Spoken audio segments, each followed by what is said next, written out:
mais Mamadou Deme am na li mu fi wax aussi loolu xel mën na ko nangu. C'est vrai immigré ñëw nga France nga indi sa jabar mu ñëw ngeen nekk fi ensemble mais yow li nga liggéey ak li ngeen am ci allocation familiale wala lépp nga jël ko privé say doom privé soxna si sax mais ku la au Sénégal nga yónnee ko xaalis au point que ngay am ay difficultés mais loolu quand même xel mën na ko nangu mu indi problème dans les familles non.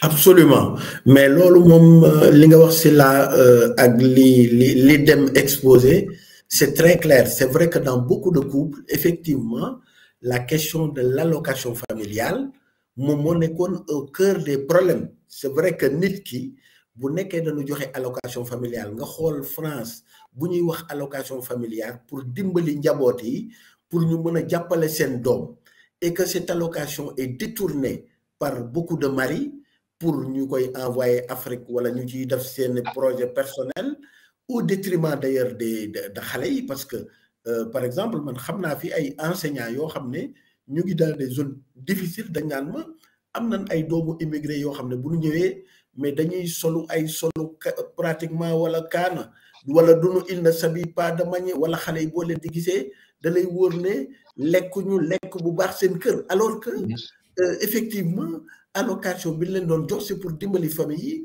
pour à peu près ça ne règle pas tous les problèmes mais au moins pour permettre ñu dem ci xale yi et que kooku c'est vrai qu'on a remarqué dafa récurrent que ne beaucoup d'immigrés en tout cas pour l'ancienne génération ñi nga xam ne ñoo fi njëkkoon a ñëw allocation familiale yi dafa nekkoon un moyen boo xam ne dañ ko doon utiliser pour gérer ses problèmes personnels. Ça a été détourné. Ça, il faut le dire. C'est une réalité. Et c'est vrai que jigéen yu bari nekkoon ci couple yi elles avaient parfaitement raison de dire gisuñu xaalisu allocation familiale góor yee ko doon gérer.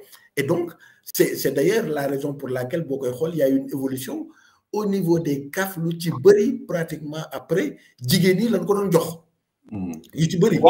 Mais c'est banné. Il y a un autre fait aussi, c'est que est-ce que jigéen ñi aussi maintenant dañuy utiliser xaalis boobu à bon escient parce que. C'est vers ça que je voulais venir, président. Voilà. Mais voilà. Sur ça, parce que loolu la aussi bu fekkee ni xaalis bi aussi dañoo ko jox ngay dem ay tour di jënd ay chaînes ay or mais pratiquement loolu aussi mën na indi d'autres problèmes. Donc mais effectivement xam nga si la ban problème la ñu am. Et je vais revenir sur ça. Je pense que même qui waxoon na ko sànq c'est-à-dire qu'il y a un problème culturel. Je m'explique.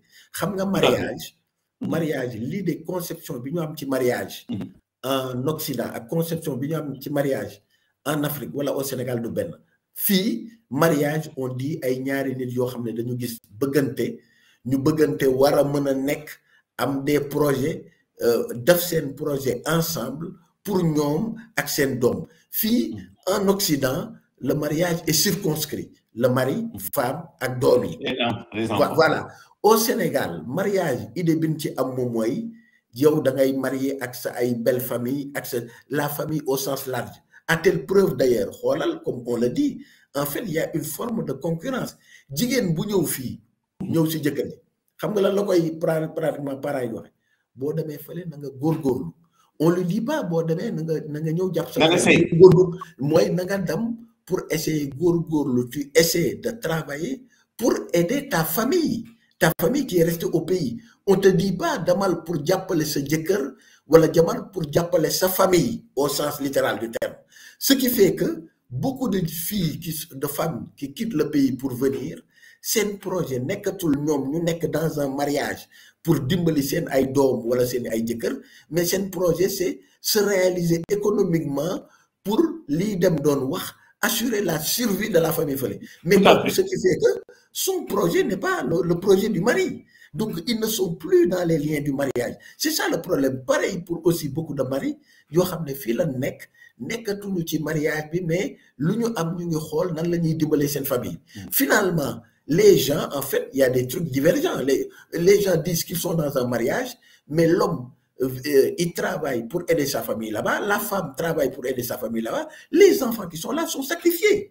Et les gens ne sont pas dans le mariage en tant que tel. En tout cas, pour confirmer, pardon, Soubou, de me placer 2 mots, moi j'ai un ami qui me dit, mais bon, mais si prison, c'est plein d'enfants d'immigrés, parce que souvent, voilà, yaruñu leen comme il le faut. Bu ñu demee à un certain âge, dañuy bëgg aussi se faire, et quelquefois, duñu utiliser les voies les plus légales pour ñu mën a tekki, donc ñu ngi fekk ci prison yi.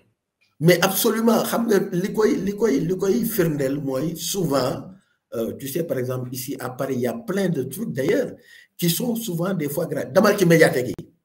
Médiathèque yi, boo demee, il m'arrive souvent dem ci médiathèque yi da ànd ak sama doom, mais xoolal, tu ne vois pas les familles d'origine immigrée là-bas. Pourtant, les médiathèques sont là, accès livres yi ñu ngi fi. Franchement. Nga dem les prêter, les emprunter gratuitement, mën nga dem suivre. Les médiathèques sont même ouvertes le samedi et le dimanche, mais il faut se poser la question doo fa gis doomu immigré yi. Donc, il y a un problème. Et souvent, même les médiathèques organisent, par exemple, le mercredi, on organise tel ou tel théâtre. Donc, on se rend compte que les familles immigrées, en tout cas, surtout leurs enfants, sont complètement déconnectés. Déconnectés, c'est-à-dire que l'enfant, même lui, n'est pas préparé demain pour s'intégrer socialement et économiquement dans la vie. Mos naa nekk di discuter avec l'ancien député Malick Bouti. Li mu doon reproché loolu la mu ne da nga gis famille immigrée, ils sont prêts à sortir 1000 et quelques euros pour jënd benn écran plat, yaa ngi dëgg, alors que seen doom yi du ñu ut sax ku leen di encadré. Xam nga en France fii boo c'était les dernières années, secteur bu gën am croissance mooy soutien scolaire. Secteur soutien scolaire dafa am croissance bu extraordinaire. Ça veut dire que ñu bëri lu ñuy jàng école doyu leen, dañuy emprunter d'autres voies pour pousser seen doom yi ñu mën a compter. Malheureusement ñun on préfère lu ñu am ci xaalis yónnee ko wala di jëndi or wala di jënd ak